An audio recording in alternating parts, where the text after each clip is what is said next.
When my sister, Governor Elena Martinez, decided to move into Willow Creek, I was thrilled. She's the kind of person who commands respect wherever she goes, sharp, fearless, and always ready to fight for what's right. But there was something about her that most people didn't know unless they were close to her. She uses a wheelchair. A car accident years ago changed her life, but it never slowed her down. If anything, it made her stronger. Willow Creek seemed perfect for her, a peaceful neighborhood with tree-lined streets and houses painted in soft colors. It was close enough to the capital for her work, but far enough to offer some peace. What we didn't expect was how quickly things would go wrong. Elena had barely settled in when the trouble began.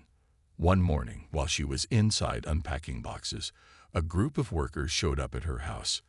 They came with bulldozers and tools, acting like they owned the place. Without even knocking on the door or asking permission, they started tearing apart the wooden ramp that led up to her front entrance. The ramp wasn't fancy. It was simple and functional, but it was essential for her to get in and out of her home easily. By the time Elena realized what was happening, it was too late. The ramp was already reduced to a pile of broken wood. She wheeled herself outside, her expression unreadable, and confronted the workers. "What are you doing?" she asked, her voice calm but firm.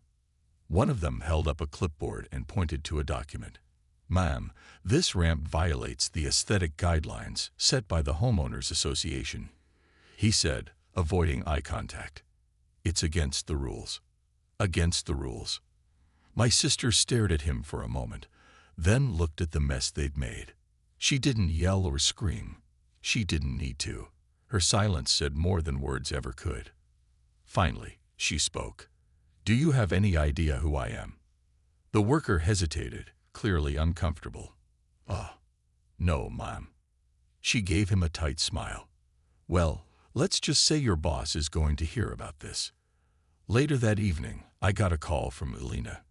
Her tone was eerily calm, which meant she was either extremely composed or plotting something big.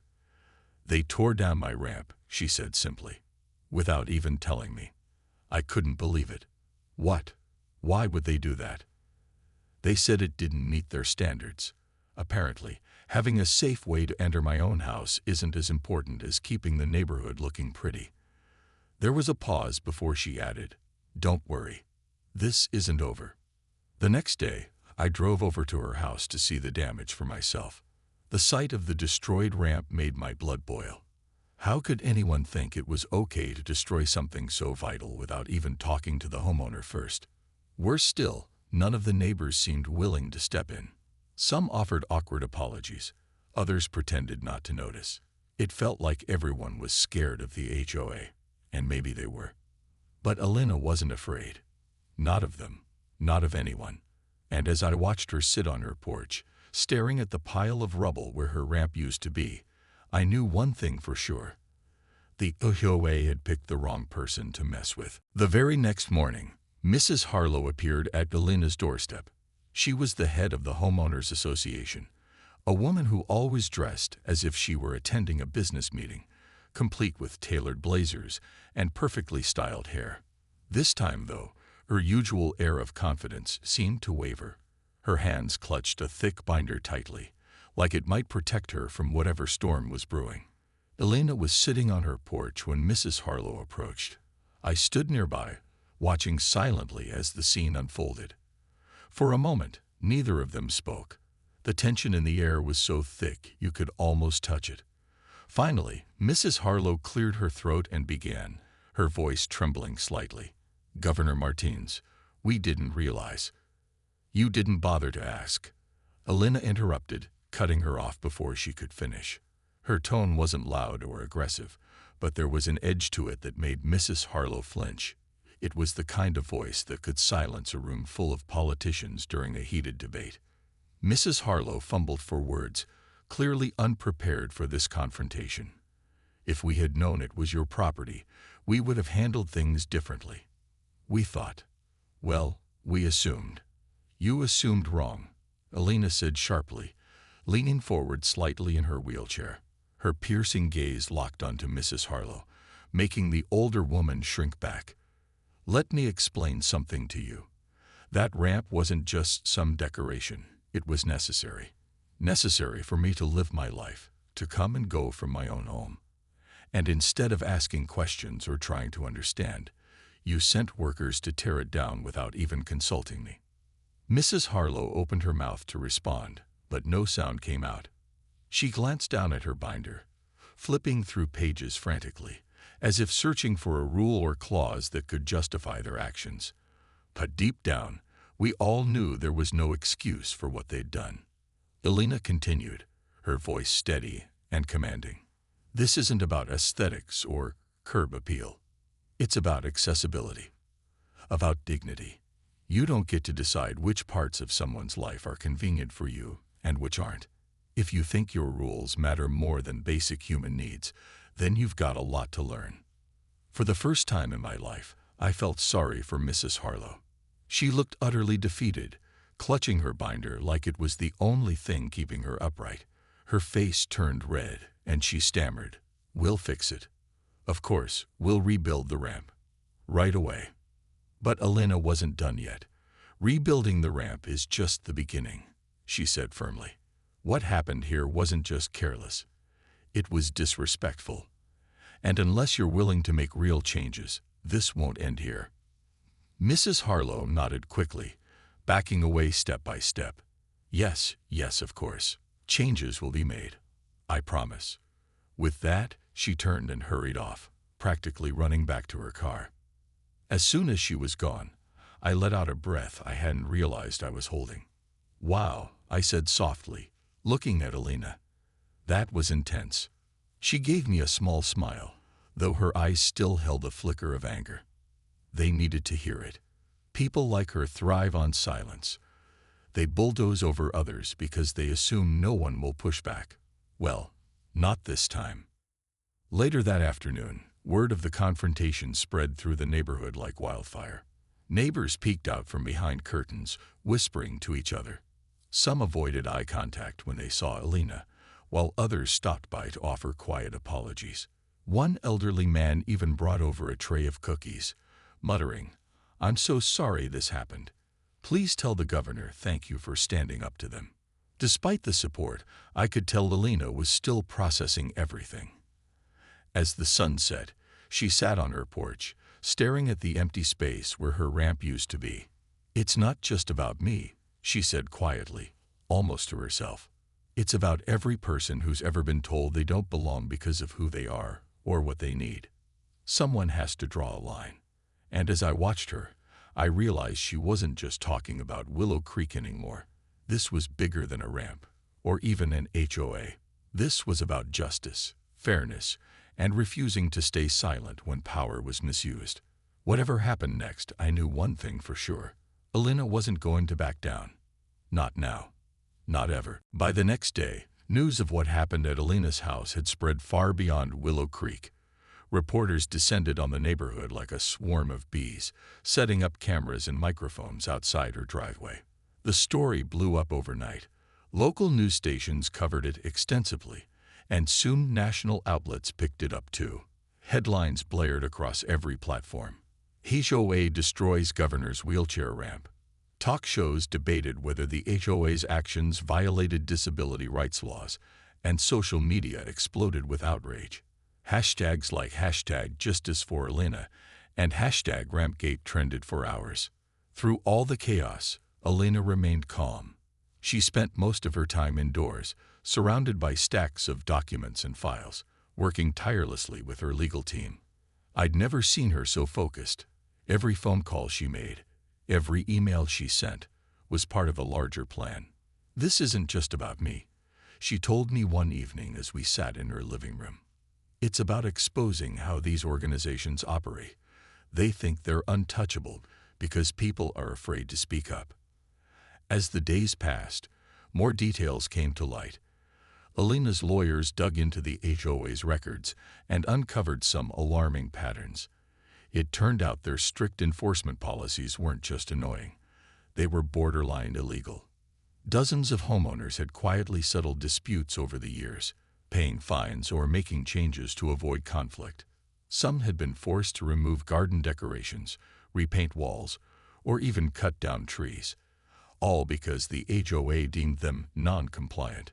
But no one had ever fought back. Until now. One afternoon, I found Alina poring over a thick stack of papers, her brow furrowed in concentration. "What are you looking at?" I asked, leaning over her shoulder. "These are complaints filed against the HOA over the past 5 years," she explained, tapping a finger on the page. "Look at this one. A family was fined $500 because their mailbox was too colorful. And here's another. A single mom got hit with daily penalties because her son's basketball hoop didn't meet height requirements." I shook my head in disbelief. "That's ridiculous. Why didn't anyone say anything?" "Because they're scared," Alina replied, her voice tinged with frustration. "The HOA thrives on fear. They count on people being too intimidated or too busy to challenge them. But when you let small injustices slide, they grow bigger. That's why this has to stop, not just for me, but for everyone who lives here." Despite the mounting pressure, Alina refused to let the situation consume her completely. Late one night, after hours of meetings and calls, she suggested we take a break. We sat together on her porch, sipping tea under the stars. For a moment, the weight of everything seemed to lift. "You know," she said softly, staring out at the quiet street, "I didn't want any of this drama. All I wanted was a place where I could relax, away from politics and cameras. But sometimes life doesn't give you a choice." I nodded, understanding exactly what she meant. "Do you regret moving here?" She smiled faintly. "No, because if I hadn't come here, none of this would have come to light. Sometimes standing up for yourself means standing up for others too." Her words stayed with me long after we went inside. Watching her navigate this mess with such determination and grace, I realized something important. Alina wasn't just fighting for justice. She was teaching an entire community how to stand up for itself. And no matter what happened next, that lesson would stick. The press conference was set for Friday morning, and by the time the day arrived, anticipation crackled in the air like static electricity. Reporters from every major network lined up outside Alina's house hours before she was scheduled to speak. Camera crews adjusted their equipment while satellite trucks idled nearby, their dishes pointed skyward. Neighbors peeked through curtains or gathered on sidewalks, whispering among themselves. Willow Creek had never seen anything like this. Alina stood at the center of it all, calm and composed, dressed in a crisp navy blue suit that matched her usual no-nonsense demeanor. Behind her loomed the remnants of the demolished ramp, a stark visual reminder of what had happened. She didn't need props or dramatic gestures. Her presence alone commanded attention. When she stepped up to the microphone, the crowd fell silent. For a moment, she simply looked out at the sea of faces, reporters scribbling notes, neighbors shifting uncomfortably, even a few curious kids peeking around adults' legs.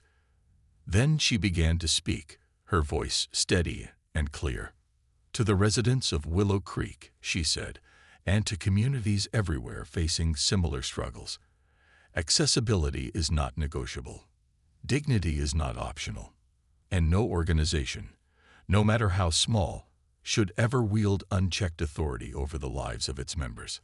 Her words hit like a thunderclap, resonating far beyond the boundaries of our neighborhood.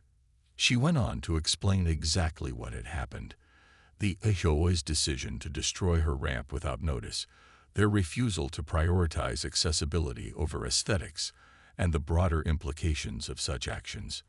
"This isn't just about me," she emphasized, her gaze sweeping across the audience. "It's about ensuring that everyone, regardless of ability, has the right to live with dignity and independence." Then came the ultimatum. Alina laid out 3 non-negotiable demands. First, the HOA must rebuild the ramp to meet ADA standards within 48 hours. Second, they were required to issue a public apology, not just to her, but to anyone else who had been mistreated under their policies. Third, and most importantly, they needed to implement sweeping reforms to prevent future abuses. These included creating a transparent appeals process, involving homeowners in decision-making, and eliminating arbitrary rules that prioritized appearances over practical needs. If these conditions are not met, she concluded, her tone firm but measured, we will pursue legal action, with the full support of my office and advocacy groups across the state. The crowd erupted into applause, though not everyone seemed pleased. Some neighbors exchanged uneasy glances, clearly worried about where this might lead. Others nodded approvingly, finally seeing a chance to push back against years of frustration. One elderly woman wiped tears from her eyes as she clapped, mouthing the words, "Thank you," in Elena's direction.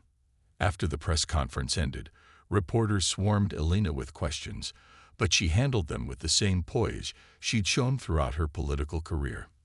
When asked if she felt the HOA's actions amounted to discrimination, she responded bluntly, destroying someone's access to their home because it doesn't fit your idea of beauty. That's not just bad policy, it's dehumanizing. As the reporters dispersed and the cameras packed up, I noticed something remarkable happening. Neighbors who had once avoided eye contact now approached Elena hesitantly, offering thanks or sharing stories of their own battles with the HOA. A young father confessed he'd been fined for installing a child safety gate on his porch steps. An older couple revealed they'd been pressured to remove a bench swing from their yard because it didn't match the aesthetic guidelines. Each story added fuel to the fire Elena had ignited. That evening, as we sat together on her porch watching the sun dip below the horizon, I couldn't help but marvel at how quickly things had shifted. The HOA had underestimated Elena, and now they were scrambling to keep up. But more than that, people were starting to realize they weren't powerless. With Elena leading the charge, Willow Creek wasn't just fighting for justice anymore, it was learning how to demand it. The backlash came swiftly and predictably. Not everyone in Willow Creek was ready to rally behind Elena's cause. In fact, some residents dug their heels in, determined to resist what they saw as an overreach of power, even if that power belonged to the governor herself. Flyers began appearing overnight, taped to lampposts and slipped under doors. Willow Creek deserves better, one read. Another declared, "Don't let politics ruin our neighborhood." The messages were vague but pointed, clearly aimed at Elena. A small group of homeowners even organized a meeting to voice their grievances. I happened to overhear snippets of it while walking my dog.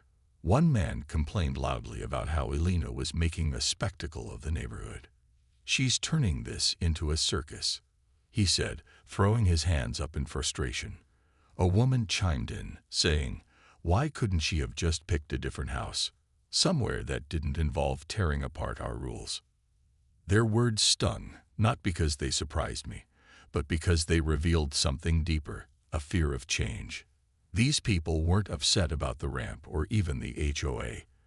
They were scared of losing control. For years, they'd lived under the illusion that following strict rules would keep their community perfect, untouched by conflict or disruption. But perfection is fragile, and Elena had shattered it. Still, for every critic, there were dozens of allies stepping forward. Strangers showed up at Elena's doorstep with offers of help. Some brought tools, volunteering to rebuild the ramp themselves. Others dropped off food or notes of encouragement. Local disability advocacy groups joined forces with her team, organizing rallies and fundraisers. Even national figures weighed in, praising Elena's courage and condemning the HOA's actions. One evening, as we sorted through stacks of letters and emails from supporters, Elena sighed and leaned back in her chair. "You know," she said thoughtfully, "it's funny. People either love you or hate you when you stand up for something. There's no middle ground." I nodded, thinking about the mixed reactions we'd seen around the neighborhood. "Does it bother you? The criticism, I mean." She shrugged, a small smile playing on her lips. "It's noise. And honestly, I've dealt with worse. What matters is that we're shining a light on something important. If a few people get uncomfortable along the way, so be it." Despite her confidence, I could tell the negativity weighed on her more than she let on. Late one night, after another long day of meetings and interviews, I found her sitting alone on the porch, staring out at the darkened street. She looked tired, not physically, but emotionally. It was the first crack I'd seen in her armor since this whole ordeal began. "You okay?" I asked softly, sitting down beside her. She hesitated before answering. "Do you ever feel like no matter what you do, people will find a reason to hate you? Like nothing you say or do will ever be enough?" Her question caught me off guard. Elena wasn't someone who second-guessed herself often, so hearing her express doubt felt surreal. Before I could respond, she continued, her voice quieter now. "I knew this wouldn't be easy, but sometimes it feels like the harder you fight for what's right, the more resistance you face. Does that make sense?" "It does," I replied gently. "But think about all the people who are standing with you. You're giving them a voice too. That has to count for something." Elena nodded slowly, her expression softening. "Yeah, it does." After a moment, she straightened up and exhaled sharply, as if shaking off the weight of her thoughts. "All right," she said, her tone firmer now. "Let them hate me. They'll still lose." And just like that, the steel returned to her eyes. Whatever doubts she'd been wrestling with melted away, replaced by the same determination that had carried her through countless battles before. As we sat there under the stars, I realized something. Elena wasn't fighting this war alone. She had neighbors, advocates, and even strangers rooting for her. And together, they were proving that change, no matter how hard-fought, was possible. Just when it seemed like the tension in Willow Creek couldn't escalate further, something happened that shocked everyone, including Elena. One night, as rain drizzled softly over the neighborhood, someone vandalized her property. When I arrived early the next morning to check on her, I froze at the sight of her garage door. Spray painted across it in bold, angry letters were hateful messages. "Go home. Stay out of our neighborhood." And worse. My stomach churned as I stared at the graffiti. It wasn't just vandalism. It was an attack, a deliberate attempt to intimidate her into backing down. For a moment, I felt paralyzed, unsure of what to do or say. Then I heard the sound of wheels behind me. Turning around, I saw Elena approaching, her expression unreadable. She stopped in front of the garage door and looked at the words for a long time without speaking. Her face didn't show anger or fear, just a quiet intensity that made my chest tighten. Finally, she broke the silence. "Well," she said dryly, "at least they're consistent." I blinked, startled by her response. "How can you joke about this?" I asked, gesturing toward the graffiti. It's awful. It's not funny," she admitted, her voice softening. "But it's also not surprising. People lash out when they feel cornered. And right now, they're desperate.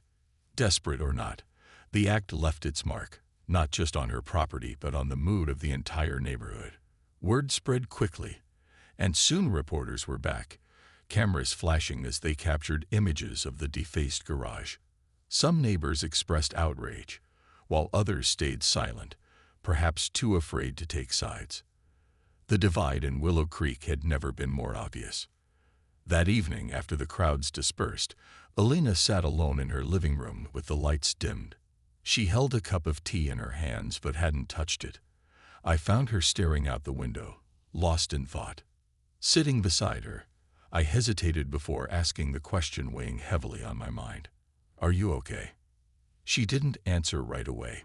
Instead, she turned the question back on me. "Do you ever feel like no matter how hard you try, people will always find a way to hate you? Like nothing you do will ever be good enough?" Her words caught me off guard. Elena wasn't someone who wore her emotions openly. Seeing her vulnerable like this was unsettling. Before I could respond, she continued, her voice quieter now. "I've spent my whole life fighting. For justice, for equality, for change. But sometimes it feels like the harder you push, the more resistance you face. Does that make sense?" "It does," I said gently. "But think about all the people who are standing with you. You're giving them hope, Elena. That has to count for something. She nodded slowly, though her gaze remained distant. Yeah, it does. After a pause, she straightened up and exhaled sharply, as if shaking off the weight of her thoughts. All right, she said firmly, her tone resolute again. Let them hate me. They'll still lose. The next day, Alina called a meeting with her legal team and advocacy groups. Together, they decided to file a formal complaint against the HOA, not just for destroying the ramp, but for failing to address the growing hostility in the neighborhood. Surveillance footage from nearby homes revealed the vandals' identities, a group of disgruntled homeowners, including Mrs. Harlow's own son. Their arrest only added fuel to the firestorm surrounding Willow Creek. As the days passed, Alina threw herself into the fight with renewed determination. She organized community forums, inviting residents to share their experiences with the HOA. Slowly but surely, the tide began to turn. Neighbors who had once kept quiet started speaking up, sharing stories of fines, threats, and unfair treatment. What had begun as Alina's personal battle became a collective movement, a chance for Willow Creek to redefine itself. By the time the new ramp was completed, the neighborhood felt different. Not perfect, but hopeful. Watching Alina stand beside it during a small celebration, I realized something important. The vandalism hadn't broken her, it had strengthened her resolve. And in doing so, it had united a fractured community. The day the new ramp was completed, Willow Creek felt like a different place. It wasn't just the physical structure, a sturdy, wide ramp that met every accessibility standard, but the energy in the air. Alina had invited the entire neighborhood to celebrate, and to everyone's surprise, nearly all of them showed up. Food trucks lined the street, offering tacos, burgers, and ice cream. A local band played cheerful music, their melodies floating through the crisp autumn breeze. Kids ran around with balloons tied to their wrists, while adults mingled, laughing and chatting like they hadn't in years. Alina stood near the center of it all, her wheelchair parked beside the new ramp. She looked relaxed, smiling as she greeted neighbors who approached her. Some came bearing gifts, homemade pies, potted plants, or simple thank you cards. Others simply wanted to shake her hand or share a story about how her actions had inspired them to speak up. One elderly man told her tearfully that he'd been too afraid to complain when the HOA fined him for painting his fence white instead of beige. "You gave us courage," he said, gripping her hand tightly. "Thank you." It was clear that something profound had shifted in Willow Creek. The HOA, once an untouchable force, now operated under strict oversight. Reforms were implemented. Monthly meetings where homeowners could voice concerns, transparent voting processes for rule changes, and the elimination of arbitrary aesthetic guidelines. Mrs. Harlow resigned quietly, citing personal reasons, and a new board was elected, people who genuinely cared about fairness and community over control. As the sun began to set, casting a golden glow over the neighborhood, Alina took a moment to address the crowd. She rolled herself to the base of the ramp, microphone in hand, and waited for the chatter to die down. When she spoke, her voice carried warmth and gratitude. "This isn't just my victory. It's ours," she began, looking out at the sea of faces. "When I first moved here, I didn't expect any of this. All I wanted was a quiet place to call home. But sometimes, life pushes you into roles you never planned for, and when it does, you have two choices: stay silent or stand up." She paused, letting her words sink in before continuing. What happened here wasn't just about a ramp or even an HOA. It was about dignity, respect, and the power of standing together. We proved that change is possible, not through hatred or division, but through unity and courage. The crowd erupted into applause, cheers ringing out across the neighborhood. As Alina stepped back, I noticed tears glistening in her eyes, a rare glimpse of vulnerability from someone usually so composed. For the first time since this ordeal began, she seemed truly at peace. Later that evening, after most of the guests had left, Alina and I sat together on her porch, watching the last rays of sunlight fade behind the trees. The laughter of children echoed faintly in the distance, mingling with the hum of cicadas. It was peaceful, not the sterile perfection the HOA had once demanded, but real, lived-in harmony. "You did it," I said softly, breaking the comfortable silence between us. She smiled, shaking her head slightly. "We did it. None of this would have happened without people stepping up. The neighbors, the advocates, even strangers who sent messages of support. This was never just about me." I nodded, understanding what she meant. Willow Creek wasn't perfect. It probably never would be. But it was better, stronger, more connected. And as we sat there, side by side, I realized something important. Sometimes, the hardest battles lead to the most beautiful outcomes. Elena leaned back in her chair, closing her eyes for a moment. "Not bad for a quiet neighborhood, huh?" "No," I replied, smiling. "Not bad at all." And for the first time in months, I believed it.